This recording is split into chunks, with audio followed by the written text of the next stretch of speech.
Sylvestre Ilonkamba azoko futa ye na ba ministre na ye.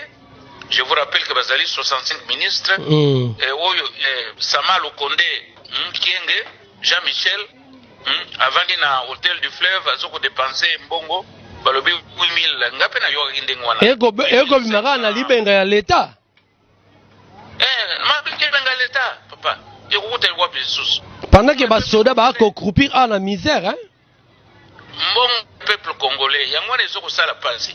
Alors yo tuninga pona nini kanga bakanga na zelo pona nini ba bloquer c'est to yebsa ki bango tant to sala ba élection ya 2018 tant to bakomi ba sali ba nomination na bango le 24 janvier 2019 tango Joseph Kabila Kabange a nommé Tshisekedi a tie na pouvoir tolobaki te eloko yo ekosimba te. Bana oyo ya 10e rue bana ya Tshisekedi Chilombo mafinga kama mafinga siko bakangami. Pourquoi bakangami yo tuninga? C'est très simple. Qatar azali mwana mboka moko muke. C'est un petit pays. Oui. Point de vue de population. Oui. Balobi bakopesa assistance technique pour basala ba port nyonso ya Congo, ba aéroport, Kinshasa, Lubumbashi, Kalemi, Luano, Bapor, Matadi, tous les ports du Congo, tous les aéroports, ils ont blablabla, ils ont le quota. Ils vont faire ça avec quelle technicité? Le Qatar n'a pas de techniciens. Moi j'étais à la Banque mondiale, je connais la géographie économique du monde. Ils n'ont pas ces techniciens-là. Et là, ils ont mbongo. Ils ont mbongo ya pétrole, ils ont mbongo ya gaz. Le président Félix et Joseph Kabila, l'ancien président, ils sont pris ensemble. Vous ne croyez pas dans la séparation de Bango? Je ne crois pas du tout dans la séparation de Bango. D'ailleurs, je vous dis même qu'ils travaillent ensemble. Non. Parce que c'est la coordination. C'est-à-dire que biso ndenge ni toko escroquer peuple congolais. Ah bon? Lokola bayebi kimoyibi ya Tshisekedi, bayebi kimoyibi ya Joseph Kabila Kabange, oyo bato ya diaspora babengaka Hippolyte Kanambe, balobi que non. Yo jouer rôle ya opposition moke boyo kosaka lokola tozali opposition ngai na salaka lokola nazali majoritaire gouvernement comme ça to continuer ko escroquer peuple congolais. C'est tout, ils sont ensemble.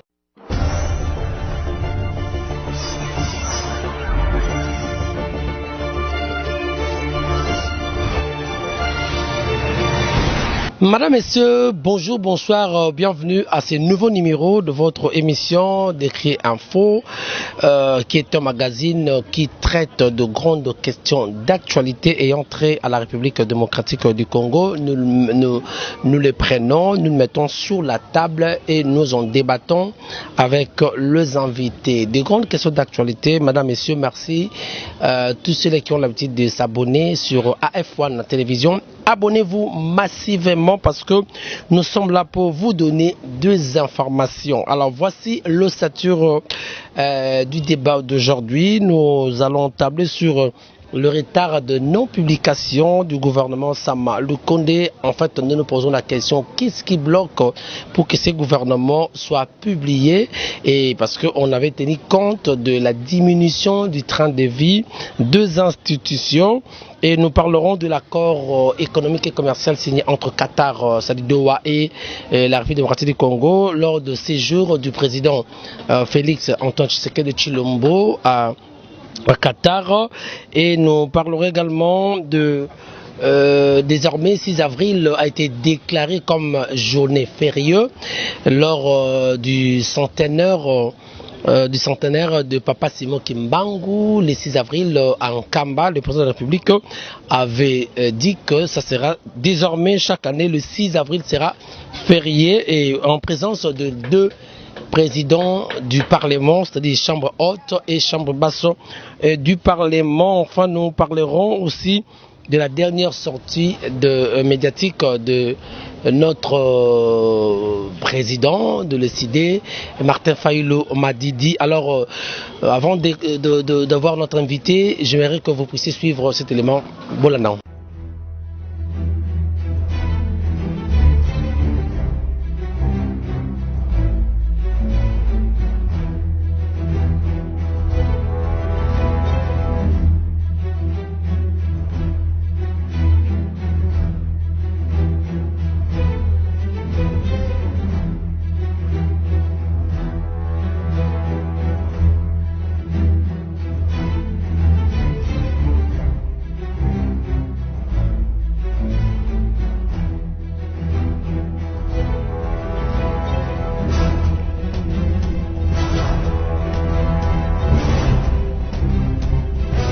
Voilà, merci mesdames, messieurs, de retour sur ce plateau. Merci à tous ceux-là qui sont branchés. Merci à Patricia Moujanaï, à partir de Paris. Également, je salue celui qu'on appelle Rocky des 4 Moninga, à l'ami de Foumou, à Paris. Alors, comme je vous avais dit, nous parlerons de ces grandes questions d'actualité. Et j'ai l'honneur de recevoir en duplex aujourd'hui un grand, d'ailleurs, qui n'est pas au pays. Il est de la diaspora. Il s'agit bien de Papa Losso Kiteti, qui est d'ailleurs le secrétaire exécutif de l'ECD Italie, Vatican, bien entendu, et également c'est un ancien banquier, hein, Banque mondiale et puis BCC Banque du Congo. Alors à qui j'ai l'honneur de dire déjà bonjour Papa Losso. Bonjour Jimmy, bonjour à vous et bonjour au peuple congolais, oui. Et en particulier les Kinois. Bonjour. Merci Papa Losso. J'aimerais à ce que tu le na lingala pona et makambo ya bana Congo. D'abord bonne santé kuna na Italie, na santé ya ECD, voilà. Voilà, non, Italie tout ça bien, santé za nango kitoko, mais toujours bonaka na Covid hein. Oyebi que l'Italie est parmi les pays les plus touchés. Oui. Bon, bazoko bunda makasi, basali ba confinement, basali ba mesure ndenge na ndenge. Et na minute tozoko lobanga na yo bazali à peu près na ba 20 000 contaminations par jour et ba décès à peu près ba 500 quelque chose, 500 décès par jour. Mais bazoko bunda et puis babandi ko maîtriser yango. Ah, dans les jours à venir, je crois que ça sera vraiment un bon résultat pour le peuple italien. Donc. Oui, non, c'est-à-dire, au moins, bazaka réputation, les Italiens, bazali batuya, loyenge, bazalaka sérieux, tene biloko. Eza lukuta, Papa Jimmy, lukuta monene. Bazali, deuxième puissance industrielle, il y a Europe. Après Allemagne, tout le monde a usine, il y a kusala biloko, yo yebi ke ba mituka lokula Ferrari e utakawa, ba mituka lokula Maserati e utakawa, ba mituka ya oya kafu benza. Basala kawa, d'ailleurs quand on epanga na vandi, ezali à quelques kilomètres. Non, bazali puissance industrielle et puis puissance agricole. Yango na batiaki FAO ezalaka na kati ya Rome. Oyo Organisation des Nations Unies pour l'agriculture et l'alimentation. NAPAM. PAM, hein? Ok. Na Rome, na Italie. D'accord. Na Rome. Merci. Voilà. Merci Papa Losso. Alors, d'entrée de jeu, on a premier sujet Nabiso. Oyebi que depuis qu'il a été nommé, Samalou Kondé, Tozo Kende déjà na 45e jour, Oyopi Azal logé na hôtel du fleuve. Oyebi Ndenge dernièrement résulté au Balobi que Bako Fouta par jour 8500 $ par jour, so de Betongo multiplié par 40 jours, donc ça fait plus de 300 000 $ pour un seul individu et nous sommes en face des premiers ministres.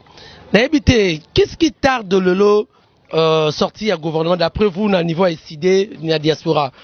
Analyse ni beaucoup ça là. Bon, d'abord papa Jimmy ezali kamwa pasi na mawa parce que au moni mboka wana tozana mbongo te, nga ko loma na en tant qu'économiste, nga za mutu ya Banque centrale du Congo, na za économiste na kati ya Banque centrale na biso kuna. Après na ko sala sous 22 ans na Banque mondiale. Donc na yebi makambo ya économie surtout yo ya mboka na biso. Tozana mbongo te papa, tozana mbongo te. Ndakisa.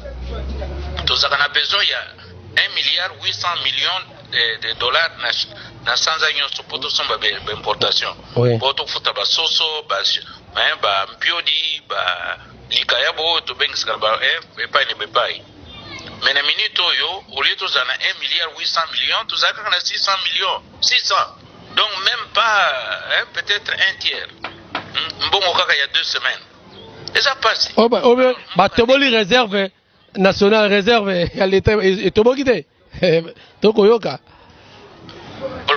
Ba réserve, yango ba benga ba réserve internationale, ba réserve d'échange. Tozali kaka na ba 600 millions à peu près selon ba calcul na ngai. Donc ezate mbongo ezali kaka muke, importation même tokoki ko importer même sans amoko. Ouais.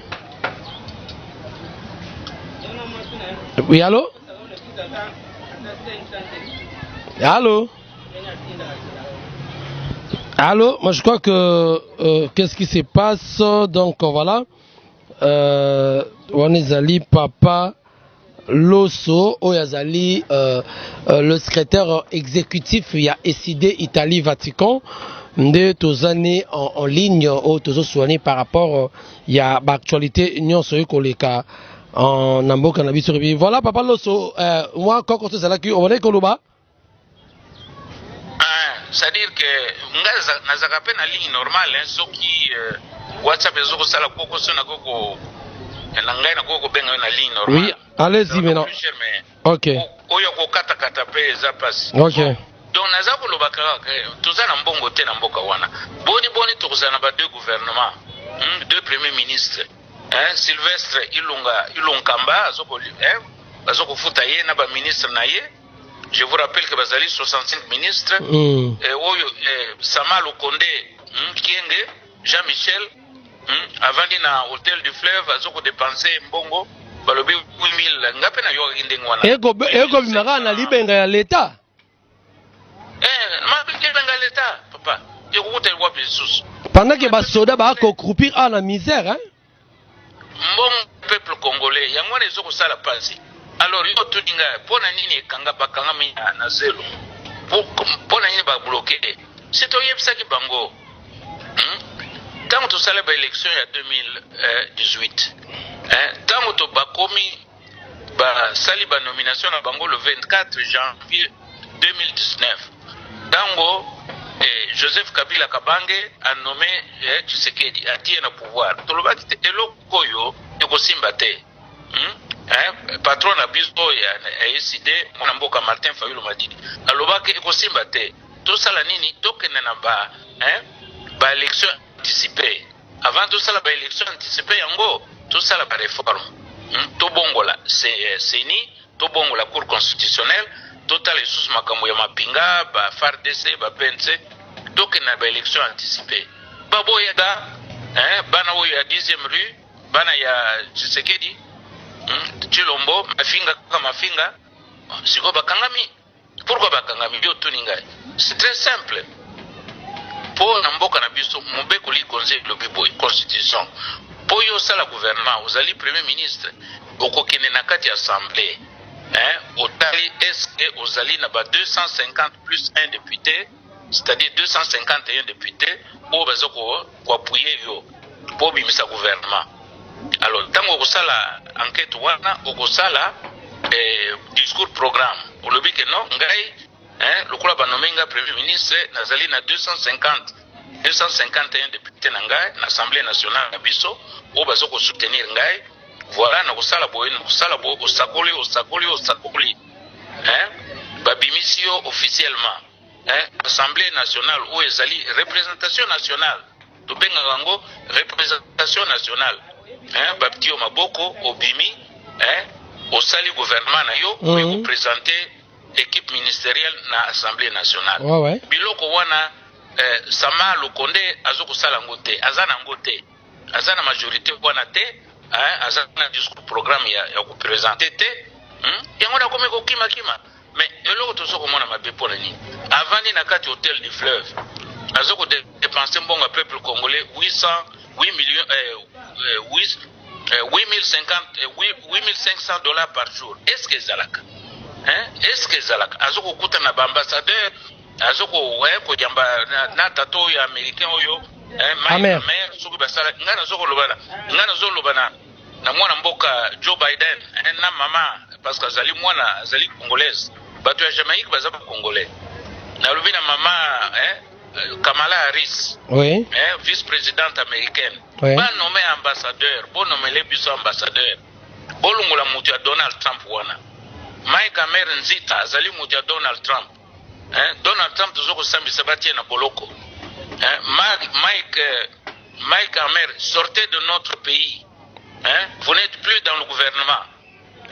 Mwana mboka Joe Biden a nommé ambassadeur kitoko ngana wo sala ba lobby nga wana zoko koma ba tweet hein voilà donc bakangami parce que Tshisekedi na Kabila balinga bo sala moto makasi balinga ba sala makambo na voix moko ya anarchie ya mabe ya muyibi mais schéma électoral baboyi processus électoral normal. Mais il y a une autre raison aux a évoqué surtout tout le monde mon européen il y a CG il y a UDPS Augustin Kabouya alors jusque là ce qui bloque il y avait une faible représentativité il y a Bassi nakati ya gouvernement. Est-ce que cela est une raison vraiment? Papa, peuple congolais bino bosoko landangai na ba 15 millions ba kinois. Eza lukuta papa Jimmy. Jimmy Bosembe mwana mayele. Eza lukuta. Bongana kutuna boye. Bino ba journaliste na peuple congolais na ba kinois botuna Joseph Kabila botuna Augustin Kabouya na Jean-Marc Kabund na Félix Tshisekedi Tshilombo.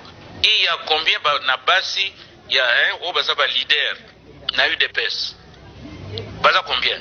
Baza na basi boni na Union Sacrée où vous avez ba leader. Baza combien? Na pia na biso na SID ya Martin Fayulu. Numéro 2 na biso Zoli Mama. Responsable ya communication, ya communication. Ezali Mama Chantal Mama Moboni. Mama Chantal Moboni. Oui. Tozoko tuna batu ya UDPS. Augustin Kabouya. Jean-Marc Kabund, Félix Tshisekedi Tshilombo, boye bisabiso, bozana basi boni na UDPS. Bozana basi boni na Union Sacrée. O bino bozoko ko inventele biso. Eza lokuta papa. Parce que ce que bazalaki bazoko croire na rôle ya basi, rôle ba mama, il fallait que balexango na UDPS, balexango na Union Sacrée. Kuna bazate, puto bazoko bengana basi. Nani ba bengana ki mama Mama Oyo Zalaki présidente de l'Assemblée nationale, Janine Mabunda, Nana Benganaki. Ezali Jean-Marc Kabund, na Félix Tshisekedi, na Augustin Kabouya. Ils ne croient pas aux femmes, ils ne croient pas dans le domaine des femmes. Babengani Janine Mabunda, bazana mutumoko mwasi mokote na UDPS, bazana mwasi mokote na Union Sacrée Oyo Zali na position ya leader. Batika kukosa peuple congolais. Lukuta eliki na batuana lukuta. Mais à votre avis, vraiment, qu'est-ce qui est à la base de ces blocages? Ça me donne juste. Et ça, juste bazoko sabiso que c'est la femme ou comment? Na kupesa réponse. Na sina yobeme na kulimolango vraiment clairement. Oui. Bazali na majorité il y a 250 plus T. Na Assemblée nationale wana. Oui.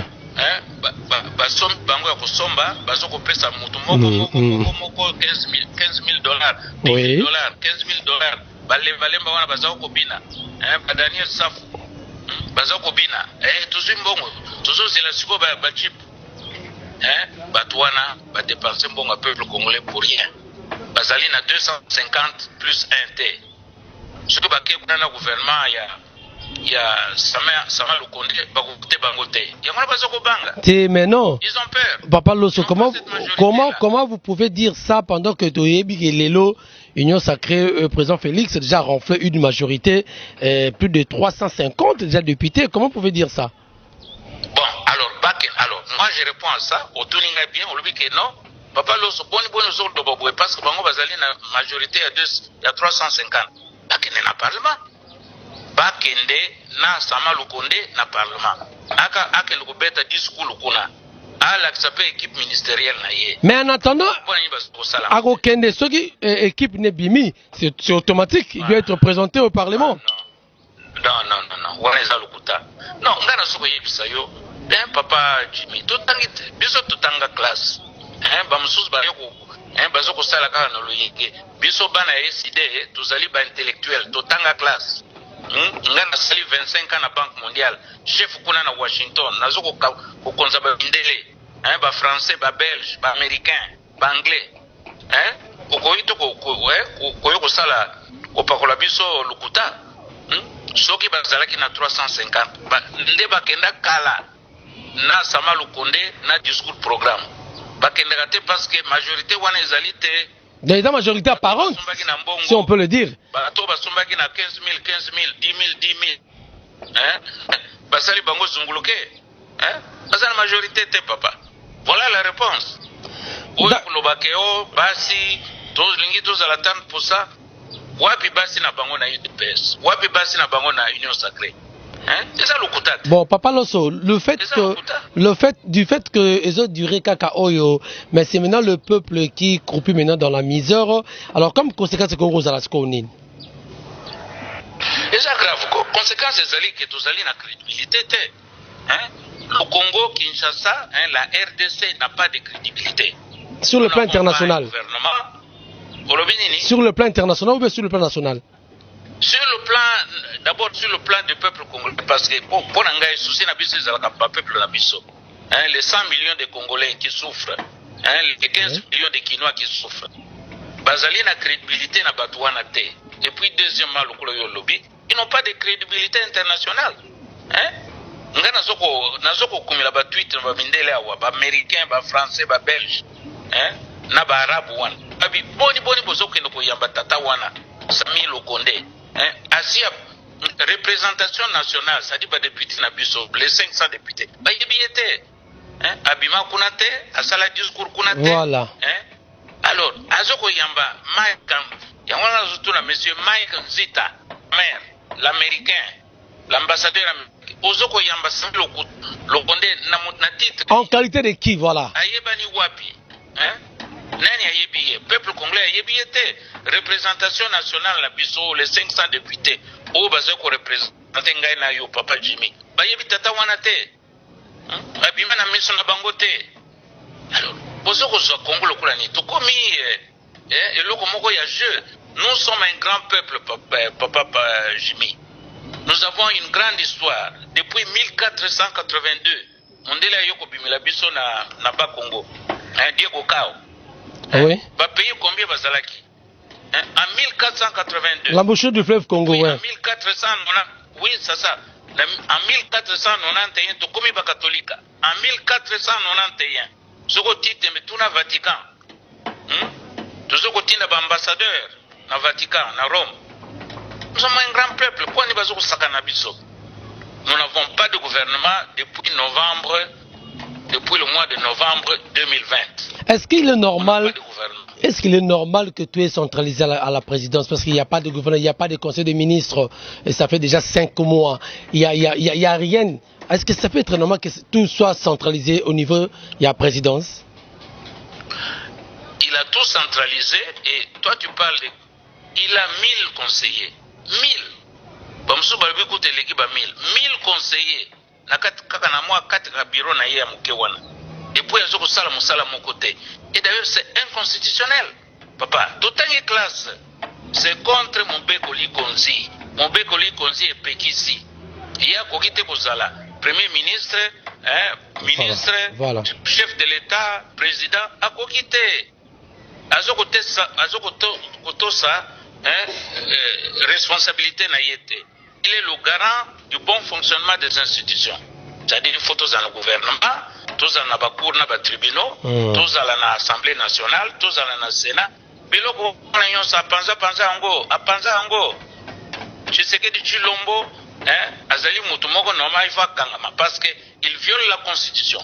Donc on peut dire que ça la mandat naïete il y a garant, le garant du bon fonctionnement des institutions. Et si Kawana Azali zéro, photo kangaye tout tient na boloko. Moi je vous dis. Donc, Papa Loso, là, on peut dire que Sama Lukonde a juste une volonté du président Félix et non volonté du peuple.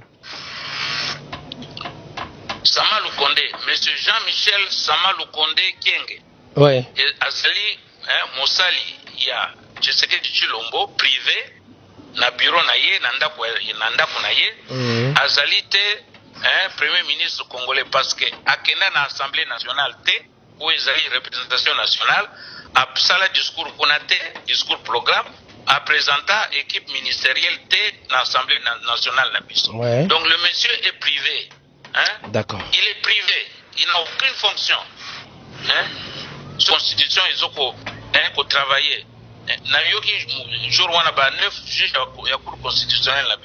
Les 9 juges de la Cour constitutionnelle congolaise. Non, papa, monsieur Tshisekedi, bravo. Vous avez fait l'Union africaine, vous avez traité le dossier à Nil et joué Nango.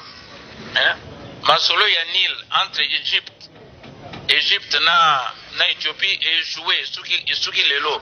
Oui. Résultat 0. Ouais, est-ce que voilà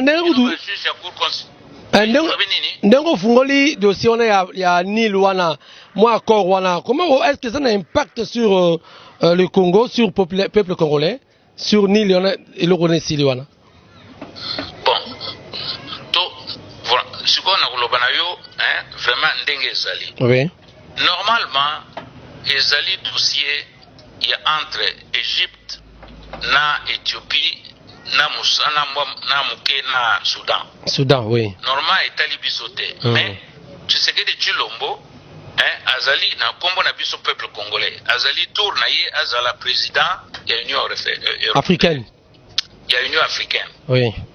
Tshisekedi azoko sala président de l'Union africaine na kombo na biso congolais. Oui. Au nom de 100 millions de Congolais. Donc ezali tour na biso. Soki ezalaki Martin Fayulu alingaka azala. Soki ezalaki Shadari Ramazani nazo kotanga bango parce que bango nde bazalaki ba candidat présidentiel en 2018. Soki basalaki tricherie te koyiba bavoi te kosala zunguluke elingi ezala entre bango misato wana. Ou bien Martin Fayulu, ou bien Shadari Ramazani, ou bien Tshisekedi Tshilombo. Ezali tour na biso. Mais kuna lokola Tshisekedi. Selon Gai, bon, mutakolo banga nazali muti opposition, nazali muti Martin Fayulu Madidi, nazali muti USD. Mais ce qu'on a polele. Tshisekedi est incompétent. Incompétent. 100%. Azoko kokailo ko mokote. A échoué peine à masolo wana ya Kinshasa. Oyo ya Nil entre Égypte na Éthiopie. A échoué encore. Alonga nazoko tuna ba les 9 juges de la Cour constitutionnelle. Bazoko kumisaye. Ah non, asali boy. Mais siko banime échec na ye. Monsieur les 9 juges de notre Cour constitutionnelle. Vous acceptez l'échec total de Tshisekedi au niveau de l'Union africaine? Vous acceptez ça? Il faut dire aussi que oui, il a échoué, c'est notre président. Moi, je ne suis pas d'accord. Il a d'autres dossiers. Il aurait pu déléguer ça au président de la Commission africaine, qui est M. Mahamat Faki, oui, qui est un très bon administrateur. Il fait un très bon travail. M. Tshisekedi n'a pas à s'ingérer dans tous ces dossiers-là. Il pouvait déléguer ça à M. Mahamat Faki, qui est notre voisin du Tchad. Il n'a pas à se mêler de tout. Parce qu'il fuit les responsabilités au Congo, il fuit la situation politique explosive qui est chez nous. Il n'a pas de gouvernement, il n'a rien. Il va passer le temps à négocier entre l'Égypte et l'Éthiopie. Ça a échoué. D'accord, merci. Merci, je rappelle que vous êtes le secrétaire exécutif de l'engagement pour la citoyenneté et le développement SID en sigle Italie-Vatican.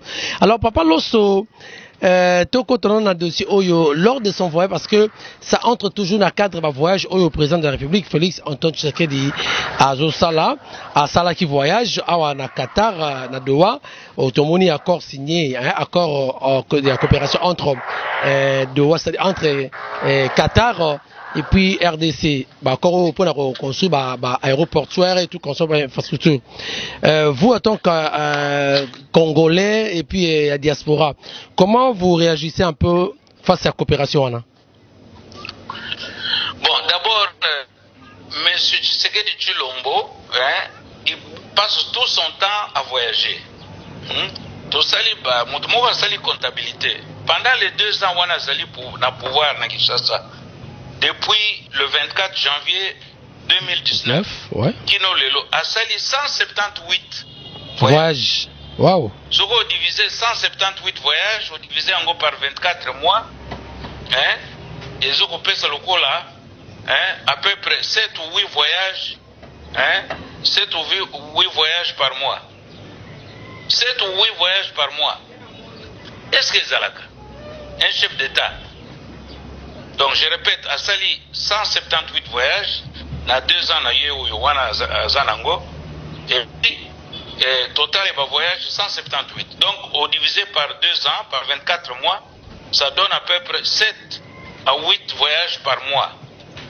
Nani a voyagé à Kandengwana, na mikili, yo zali chef d'État, ou voyager 7 ou 8 fois par mois, ou kende wapi, ou lukanini.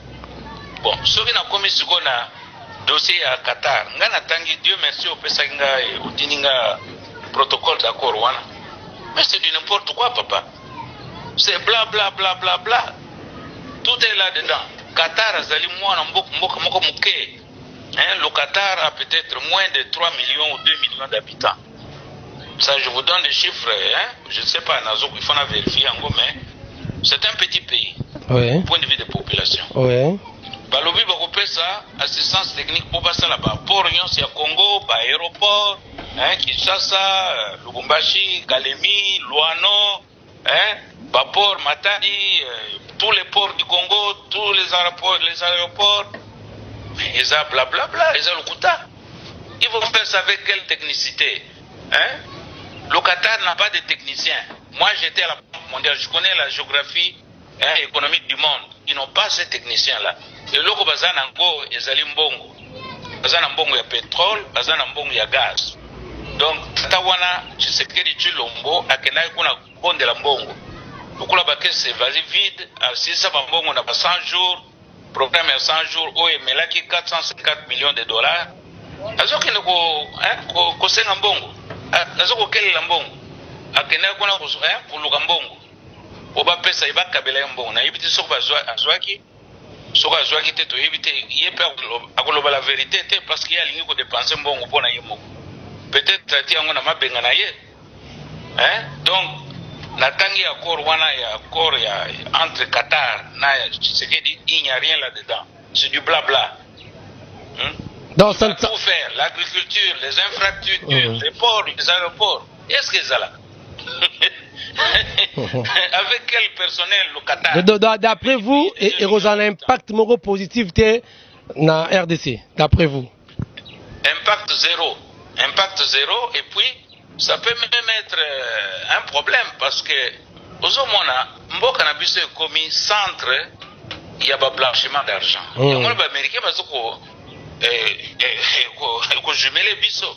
Ngana vania wana diaspora mais poto otina mwa mbongo na ba famille et comme il passe ako contrôler yo ozoko tinda combien bazoko sala ba limiter to basi ba limiter biso ba pesa biso ba limite. On ne peut pas dépasser autant par semaine parce que na muyibi ya mbongo ya Congo batu bambongo ya drogue ezoko kuta na Amérique du Sud ezoko kuta epai na epai ezoko leka na Congo. Yangwana pesa biso ba sanction ya ndingo bwana bazoko ko surveiller ko jumeler Congo. Alors bara wange balingi ba poussa na pembeni na biso na Congo parce que balobi ke bayebi ke soki mbongo ata ya muyibi ata ya drogue ata ba terroriste soki ekotika na Congo na ba banque na biso ekobima mbongo propre yango ba benga ngo blanchiment d'argent. Eza lokola osokoli elamba chemise. Mais awa ulieza la elamba to chemise ezali mbongo. Mbongo ya salite ekoti, ebimi mbongo ya malamu. Na mboka na biso. Yango na bazo kokenda bisika ndenge wana lokola Tshisekedi Tshilombo, moto lokola Joseph Kabila Kabange, yaza ipreka ba mbongo ya. Oh merci bakabona quand même. Entre Félix, le président Félix et Joseph Kabila, l'ancien président, ils sont pris ensemble. Vous ne croyez pas à la séparation de Bango? Je ne crois pas du tout à la séparation de Bango. D'ailleurs, je vous dis même qu'ils travaillent ensemble. Non. Parce que c'est la coordination. C'est-à-dire que biso ndenge ni toko escroquer peuple congolais. Ah bon? Lokola bayebi kimuyibi ya Tshisekedi, bayebi kimuyibi ya Joseph Kabila Kabange, oyo bato ya diaspora babengaka Hippolyte Kanambe. Balobi que non, yo jouer rôle ya opposition moke boyo kosaka lokola tozali opposition. Ngai na salaka lokola nazali majoritaire gouvernement comme ça to continuer ko escroquer peuple congolais. C'est tout. Ils sont ensemble, papa. Ils sont ensemble. Jour bakozala ensemble ou bien Tshisekedi akangi Kabila ou bien Kabila akangi Tshisekedi.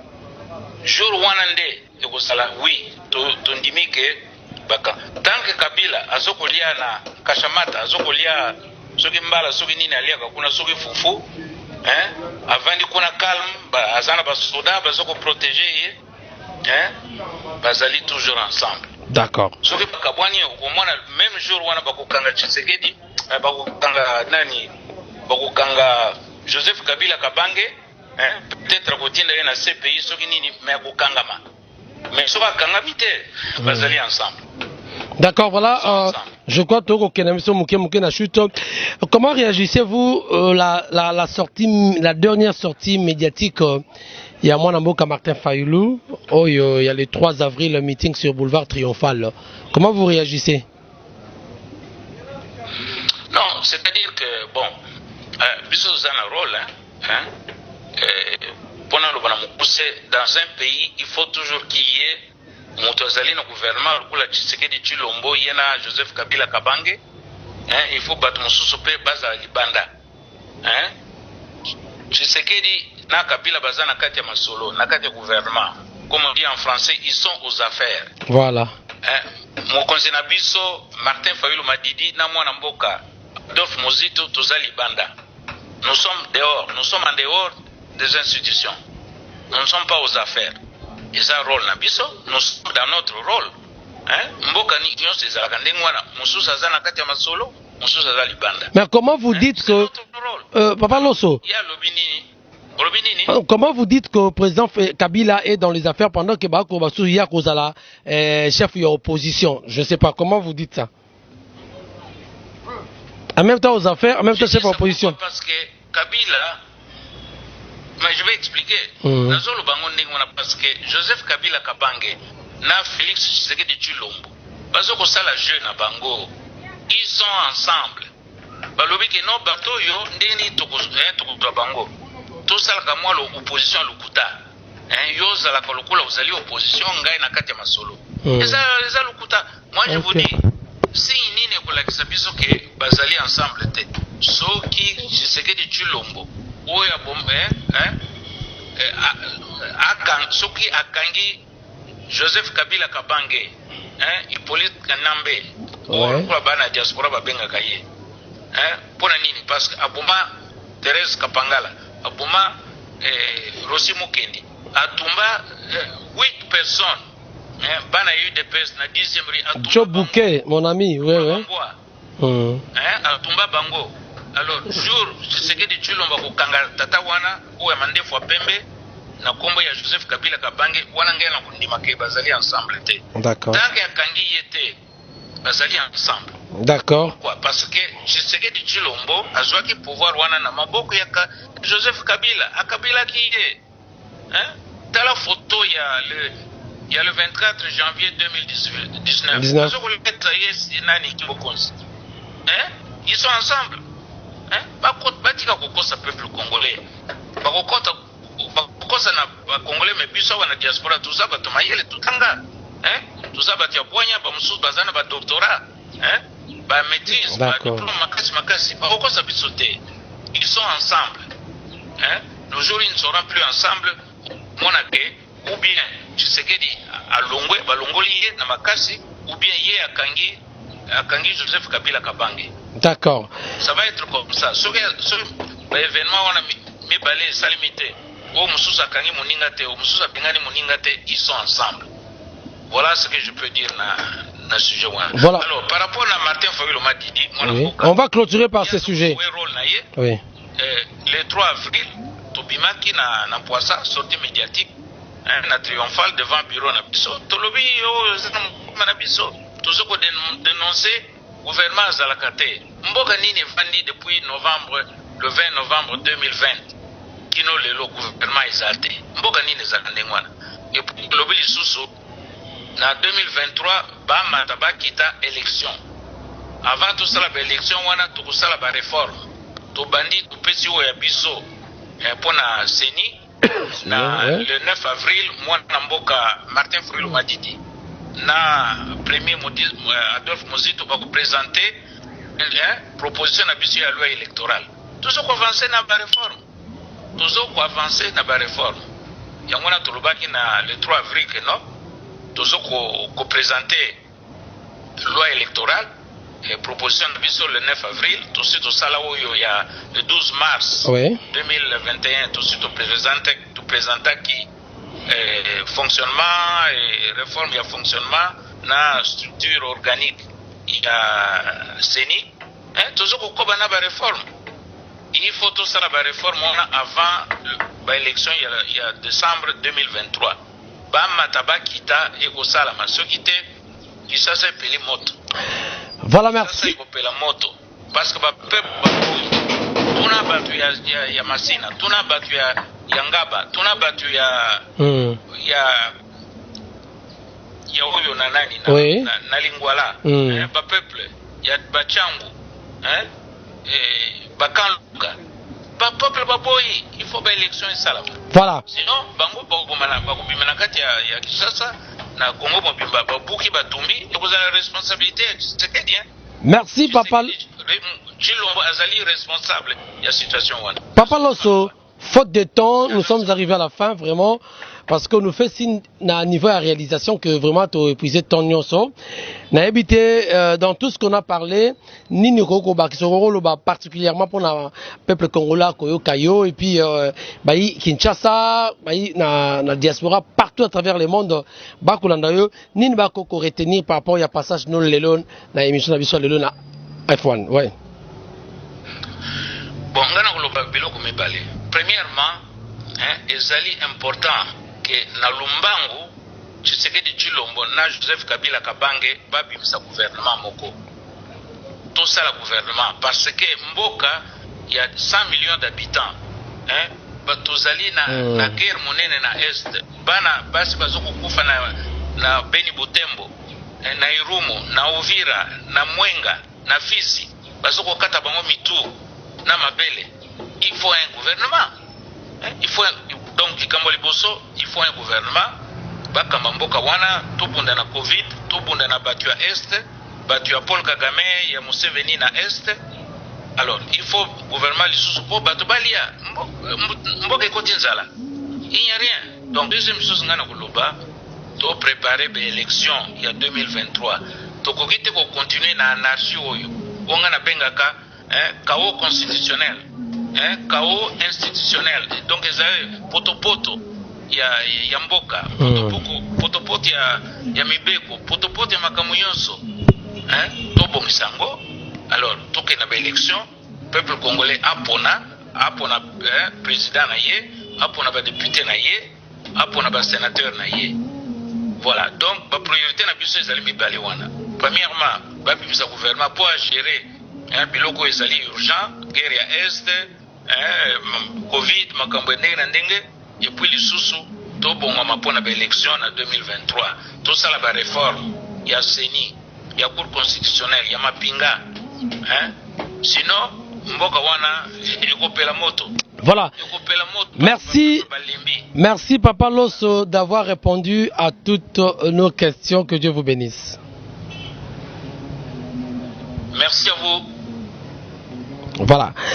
Voilà, mesdames, messieurs, je crois que nous sommes arrivés à la fin de cette émission. Je vous rappelle que nous avions reçu en duplex Papa Loso Kiteti, qui est le représentant du président Martin Fayulu au niveau de l'Italie, Vatican, c'est-à-dire il est le secrétaire exécutif de l'ECD Italie-Vatican, avec Yende to meki kolo ba mituna auto répondre, c'est-à-dire na bara toujours mituna zaki angai, mais ba réponse zaki ya. Alors vos remarques et vos suggestions seront toujours les bienvenues. Vous qui voulez peut-être nous faire des remarques, N'hésitez pas, appelez-nous au numéro qui sont affichés au bas de vos petits écrans.